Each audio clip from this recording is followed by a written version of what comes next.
In early 1939, the success of Superman in Action Comics prompted editors at national comic publications, the future DC Comics, to request more superheroes for its titles. Little did they know that a dark night would emerge and cast its shadow over the company thanks to Bob Kane and Bill Finger. Drawing inspiration from various sources, Kane and Finger would debut their creation of the Batman in Detective Comics number 27, released on March 30th, 1939. For the next 84 years, Batman would become a cultural icon, starring in serials, television shows, live-action movies, animated series, and video games. In this episode of Tony's Comic Spotlight, we celebrate the 84th anniversary of the Batman by shining the spotlight on his first appearance in Detective Comics number 27 from 1939.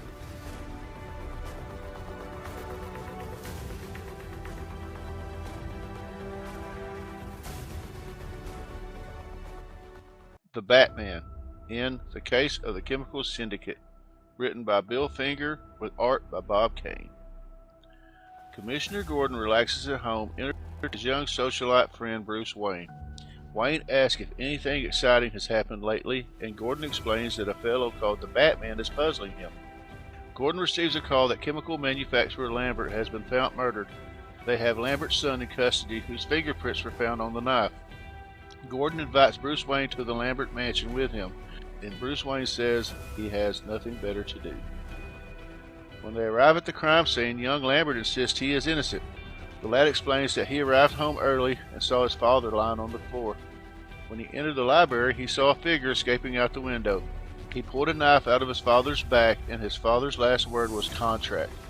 Lambert's son recalls that his father had 3 associates: Alfred Stryker, Paul Rogers, and Steve Crane. Steve Crane calls Gordon on the phone. Lambert told Crane that he had received a death threat the previous day. Crane has received a similar death threat and asked for police protection. Bruce Wayne decides to go home, and Gordon rushes over to the Crane residence. Stephen Crane is killed by a gunman who enters through the window. The thug and his partner steal a paper from Crane and climb onto the roof. They are confronted by a figure they recognize as the Batman, standing in the moonlight. The Batman punches the first thug out, then grabs the second one in a headlock and throws him off the second-story roof. He grabs the paper and escapes as Gordon is pulling up. The GCPD try to arrest the Batman, but they're unable to catch him. Gordon learns that Crane has been murdered and moves on to the next business partner. The Batman smiles when he reads the paper he stole and drives off in his automobile. Paul Rogers visits the laboratory of Alfred Stryker. Having learned of Lambert's death by news broadcast, Stryker's assistant Jennings clubs Rogers over the head and ties him up. Jennings explains that he will lower a gas chamber over Rogers and kill him the same way he puts animals to sleep. Jennings leaves to activate the gas. The Batman leaps into the room through an open transom. The Batman grabs a wrench and dives inside the gas chamber before it closes. He plugs the gas jet with a handkerchief and busts through the glass with his wrench. Jennings returns and tries to pull a gun on the Batman, but the Batman punches him in the face really hard. Alfred Stryker enters and demands to know what happened. When Rogers explains that Jennings tried to kill him, Stryker pulls out a knife to finish the job. The Batman is hiding in the shadows, and he grabs Stryker from behind to stop him. The Batman explains to Rogers that they were all partners in the Apex Chemical Corporation. Stryker had made secret contracts with all of them to pay them a sum of money each year until he owned the business. He grew tired of waiting and decided to kill them so he wouldn't have to pay. Stryker breaks out of the Batman's grip and pulls a gun on him. The Batman punches Stryker so hard in the face that Stryker breaks through a railing and falls into a tank of acid. Batman remarks that this is a fitting end for his kind and leaves via transom. Rogers tries to thank the Batman, but he is already gone. Later at his house, Commissioner Gordon relates this story to Bruce Wayne. Bruce remarks that this is a lovely fairy tale and leaves. Gordon thinks to himself that Bruce Wayne is a nice young chap, but he seems to lead a very boring life.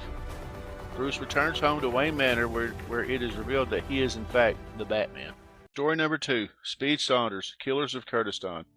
A policeman had informed Speed Saunders that they had recently dragged from the river. Upon searching the corpse, Speed found a letter with a red crescent moon symbol. Later he went to visit Trelawney, an expert of Eastern lore. Trelawney happened to be hosting a party at the time, but still invited Speed inside. Trelawney introduced Speed to some of his guests, one of whom wasn't wearing the red crescent moon symbol. Then Speed asked Trelawney if he knew anything about the symbol. Speed and Trelawney went to a more private location where the latter told the former about how he went to Arabia with his friend Tom and witnessed a meeting of the Kurdistan killers and joined them. Then the two ended their conversation while Speed decided to look for more clues while Trelawney danced with his female guest. Suddenly, Trelawney was shot in the back and killed. Speed ordered the building to be locked down while the state police showed up. The two searched the area until they found the maid, who told them that her husband had ties to some woman. Suddenly, Speed and the policeman saw the husband running outside the window. The policeman shot dead the husband and went outside with Speed to the man, Hassan's dying body. The man confessed to killing Trelawney and revealed that he was forced to do so by the woman whom he had danced with before he died. Later, they arrested the woman who called herself the Veiled Prophetess of the Killers of Kurdistan. Story number 3, Buck Marshall, Bullet Bluff. As Buck Marshall was patrolling down the valley trail, he saw a man speed by him in his horse. Buck followed the rider until they reached the sheriff's office. When they both arrived, the sheriff told Buck that the rider's name was Matt Doyle and that he had found his boss, Jerry Kane, shot to death. Buck, the sheriff, and Matt rode to Box K, where Matt worked, and found Jerry's corpse. Buck deduced that Jerry's corpse had been moved due to the gunshot wounds, one that killed him and 3 shot at him after his death. Suddenly, Jack Stark, the foreman of the T4 outfit, had arrived. Buck and the sheriff questioned Stark if he knew anything about a black carriage that they had found on Kane's corpse. Suddenly, they heard Stark picking up a hammer from a toolbox, and Buck aimed his pistol at him. Buck confronted and took Stark into custody, who revealed that both he and Kane had worked for cattle rustlers and that he was ordered to kill him for his betrayal. Story number 4, Bart Regan, Spy, The Mysterious Murders. At a dinner, Congressman Sneed, the guest of honor and head of a committee investigating un-American activities, suddenly died. At the headquarters of the U.S. Spy, Bart Regan learned that the congressman had died from internal hemorrhage and that another member of the committee has died in the same way. In order to protect the other 3 committee members, Bart visited Congressman Little, who invited him for lunch and was killed moments later. Then he called a doctor who claimed that Little had died of internal hemorrhage. Then Reagan visited Congressman Booker and Stoker and had them come out with him and take false names for their protection. Booker gave Regan a note that he would have to show to his secretary in order to gain certain files. Regan picked up the files and the key to Booker's apartment. Suddenly, a man with a gun entered Booker's apartment through a window. The man claimed that he was hungry, so Regan fed him, and the man went on his way thanking him before dying moments later. Then Regan went on the phone and quickly warned Booker and Stoker to not eat anything. Regan returned to their location in order to investigate the food and found a miniature bomb with a cellulose container that dissolves and kills a person instantly upon being swallowed. Bart returned to his apartment where there were men who confronted him about the hungry hobo's death. The men took Bart to their boss, who ordered the deaths of the committee members. Bart was able to defeat the killers, ending another case. Story number 5, The Crimson Avenger, Murder on the Oceanic Line Docks. At the Oceanic Line Docks, a man named Abe Gold was murdered. 20 minutes later, a car crowded another into a post, causing the driver, who was badly mutilated, to be rushed to the hospital. Suddenly, 3 men came in from an ambulance and held the doctors at gunpoint, demanding that the driver came with them. The doctor refused, so the gunman attacked him. Lee Travis learned that a nightclub owner named Abe Gold was murdered, and so was a nurse in a hospital kidnapping. Later, he went to a police garage where he found a wrecked car. He searched the car and found a camera without its film. Next, he told Wing Howe that they were going to recover the missing film that would lead them to the murderer. Lee speculated that Beard, the driver of the car, took a picture of Gold's murder and was kidnapped from the hospital to silence him. Later, the Crimson Avenger went to a gambling den known as Frank's Place, where he had a brief encounter with its owner. Meanwhile, in a dark alley, 2 policemen found Beard's body.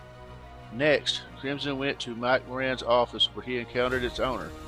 Crimson told Moran that he was looking for the murderer of Abe Gold. However, Moran responded that it was a gang who killed him and that he had no gain.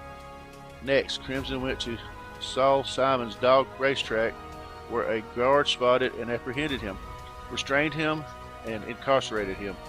However, due to Crimson's strength, he easily broke free of his restraints and attacked Moran's men. Crimson confronted Moran about the murder of Abe Gold and Beard. Next, Moran attempted to shoot Crimson, but was quickly disarmed. However, he fired a shot which was heard by the police. At the jailhouse, one officer informed the chief that he received a check for $8,000 from Moran for the Crimson Avenger. Confused about its meaning, later on the chief noticed that the check had suddenly disappeared. The Crimson, who had taken the check, decided that it should go to charity. Story number 6. Death on the Airwaves. At Studio A of the Federal Broadcasting System, an orchestra was being recorded while many listened to the symphony of their radios. Suddenly, a man, Richard Drew, had stepped onto the stage and attempted to sing. However, Drew could not, as he had collapsed. A doctor had come and pronounced Drew to be dead. Benson, the president of the company, came down in hopes of helping. Later on, the opera singer Elaine Rutland and the comedian Eddie Dorson had both died in a similar way. Finally, Benson enlisted the aid of law enforcement. Benson claimed to Captain Richard Byrne that the 3 individuals had been murdered and showed him a threatening note that the studio had received. Afterwards, Benson had asked Byrne to stay at the studio and stand guard. Eventually, Brian D'Angelo was supposed to sing, but when he was next to the microphone, blue smoke came out of it and disoriented him. Byrne quickly rushed to the control room to confront the murderer and had subdued him. Byrne revealed that the killer had committed the crimes because he had failed to pass an audition. Story number 7. The New Orleans Mardi Gras Murders, Part 1. Bruce decided to pay his friend Ed Lane a visit at the apartment. Ed told Bruce that a woman named Lily Garvett, who was accused of being a witch, was murdered in the French Quarter. They went to their house and found a voodoo symbol. Then they entered her home and saw her corpse in front of various voodoo paraphernalia. The 2 men continued to investigate and started to believe that voodoo had been involved in the woman's death. Eventually, Ed found an ashtray with gummy lumps. Ed lit up the lumps and put them back in the tray, but was suffocated by poison gas. Meanwhile, Bruce detected the gas and decided to save his friend. To be continued. Story number 8. The Insidious Dr Fu Manchu, Part 11 of 12. Dennis Nayland Smith was telling Reverend Eltham that China was too dangerous for him to return to. However, the Reverend insisted that he had to visit Nanyang, which Smith responded by warning him of the Yellow Peril. They were interrupted when they heard a woman scream. Smith, Petrie, and Eltham ran to see that the Reverend's daughter, Greba, had fainted. When Greba regained consciousness, she said that she had seen 2 green eyes by the window. Then Greba told Petrie that Vernon Denby had told her that some awful Chinamen were trying to kill Smith and that the same men may have entered her father's room that night before. She claimed that her dog Caesar had sensed intruders. They had suspected that Fu Manchu had something to do with the intrusion. Then Smith and Petrie continued to investigate Eltham's house. Story number 9. Cosmo, the Phantom of Disguise in Illegal Aliens. Cosmo was called to immigration headquarters where he was asked to help investigate the smuggling of Chinese people onto their shores. Then Cosmo enrolled in the Frisco School of Languages to learn Chinese. After a month, he left for Chinatown and disguised himself as a Chinese man. On a bus, Cosmo met a Chinese man named Ben Lo, who took him to a room that his friend had for rent. Cosmo, under the alias Fu Li, offered Ben Lo to dinner. Cosmo received an invitation to the Feast of the Dragon. At the feast, Ben Lo had met up with Quan Joy Lo from Shanghai, who had told him about a shipment. Ben Lo introduced Fu Li to Quan Joy Lo and told him about a job opportunity. Cosmo was taken to Oshipei shipping near the wharf and boarded onto a barge with coal. The boat carrying the barge sailed out to sea, where it was met by a bigger ship that transferred Chinese people to the barge. When they had returned to the wharf, the Chinese people had noticed that Cosmo was not Chinese, and they attempted to pursue him. Cosmo rushed away to the port, where Quan Joy Lo was waiting, and punched him before barricading a door with crates. Then Cosmo contacted the police and fought off the gang of Chinese smugglers while waiting for the police to arrive. The police had arrived and attempted to arrest Cosmo, accusing him of being a smuggler, which they later realized that he was in fact Cosmo in disguise. Then Cosmo phoned the Coast Guard, telling them to pick up the coal barge. Story number 10. Slam Bradley in The Murder on Vacation. Slam Bradley and Shorty Morgan were driving, taking a break from manhunting, when a car pushed them off the road. Then the driver of the other car came out and held a gun at Slam, who responded by punching him in the face. Suddenly, the passenger of the car came out and introduced himself as federal man Dick Kelly, who had been kidnapped by the murderer Blackjack Benson. Later on, Slam and Shorty became good friends with Dick while reading a headline of the capture of Blackjack Benson. 1 month later, Blackjack was in prison on death row, and his accomplice Nicky, who was disguised as a guard, broke him out of prison fleeing in a car. Meanwhile, Dick was about to leave for Switzerland, while Shorty had brought up that there was a manhunt for Blackjack. Slam gave Dick a watch as a parting gift. Days later, Slam and Shorty had not heard from Dick and were worried. They decided to visit the Federal Men headquarters, where they learned that they had not heard from Dick either. So they decided to travel to Switzerland. When they arrived in Switzerland, they stayed at Donner Inn, and Slam had searched the inn registry for Dick's name. Meanwhile, Shorty was asking outside and had met a woman named Gail Dennis, who walked away after a hostile encounter with a man named Helger Wetjen. Slam and Shorty suspected that they had seen Helger before. Later, they went to their rooms and had taken out a watch that Helger had given them. Then, the two detectives went to look for Helger and told him that they would like to take the winter sports course at 5 a.m. the next day. Slam and Shorty had joined a mountain climbing party. While climbing, Helger took out a knife and cut Shorty's rope, but he grabbed onto a ledge before he fell. Slam went back down to recover Shorty and had suspected that the rope had been cut. Later that night, they had spotted Helger and Gail and followed them to a cave. At the cave, they had encountered Blackjack, who told him that Helger was his brother. Slam asked what had happened to Dick Kelly, so the three conspirators put the two detectives on a toboggan and pushed them into a cavern. Afterwards, Blackjack made preparations to relocate when Slam and Shorty had emerged and subdued him with his accomplices. A newspaper article read that Blackjack was electrocuted at noon, while Slam told the chief of police that he and Shorty had escaped by overturning the toboggan with their weight and freeing themselves from the restraints. Here's some trivia I found for the Comics 27 and some other stuff relating to the Batman character. Hope you like it. I'm using my phone as reference, so I wouldn't have to write everything down. Alright, so first off, the basic plot to The Case of the Chemical Syndicate is widely thought to have copied another series. Maxwell Grant wrote an identical story about the Shadow titled Partners of Peril several years earlier in November of 1936. The Case of the Chemical Syndicate has been revised and rebooted several times. It is retroactively said to be part of the universe's Earth 2 with DC's other Golden Age stories. Roy Thomas wrote an expanded version of the story in 1986, tying it into the rest of Bruce Wayne's origin. Mike Frederick wrote an Earth 1 version of the story in 1969. Marv Wolfman and Alan Grant wrote two different post-crisis versions of the story in 1991, and Brad Meltzer wrote a 2014 version of the story taking place in the New 52 continuity. The expanded version of this story in Secret Origins Volume 2, Number 6 adds some details and changes others. This is Bruce Wayne's second outing as Batman. His first case was stopping Slugsy Kyle. Bruce Wayne visits Jim Gordon for advice on a potential career in the NYPD. Gordon was an old friend of Bruce's uncle, Philip Wayne. The elder Lambert is given the first name David, while the younger Lambert is given the first name John. The officer who arrests John Lambert is called Sergeant Faraday. Batman shatters the glass case and saves Paul Rogers without entering it himself. There is no killing. The thugs on the rooftop are handled non-lethally.